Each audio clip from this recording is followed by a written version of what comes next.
माझं विनंती आहे, या बाबतीमध्ये शासनाने सुमोटो हा आपद विषय लक्षात घेऊन मुख्यमंत्री महोदय, दोन उपमुख्यमंत्री आणि राज्याचे फॉरेस्ट मंत्री गणेशजी नाईक साहेब यांनी 2 रेस्क्यू सेंटर तातडीने बनवावे. 2 रेस्क्यू सेंटर, एक जुन्नर मध्ये आणि एक अहिल्यानगर मध्ये, की जेणेकरून या रेस्क्यू सेंटर मध्ये तुम्हाला तातडीने यांना पकडता येईल. आज नागपूरला अधिवेशन चालू आहे. इथून 10 किलोमीटरच्या अंतरावर अवघ्या 10 किलोमीटरच्या अंतरावर आता सकाळी 2 तास ते एका बिबट्याला शहरामध्ये घुसलाय.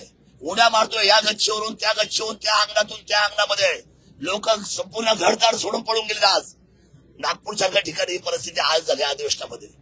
त्यांना 2 तासापूर्वी त्यांनी ऑपरेशन करून त्यांना ते बेशुद्धीचं इंजेक्शन मारून त्याला उचललं गेलंय. माझी विनंती शासनाला एवढीच आहे, 90 दिवसामध्ये एकही 90 दिवसात एकही बळी महाराष्ट्राला परवडणार नाही, शेतकऱ्यांना परवडणार नाही. सर्वसामान्य माणसाला जीवनाचा अधिकार दिलेला आहे. जसा प्राण्यांना जगायचा अधिकार आहे तसा माणसाला जगायचा अधिकार आहे. नागरी वस्तीमध्ये बिबट्या येतो हे आपला मोठा अपयश आहे.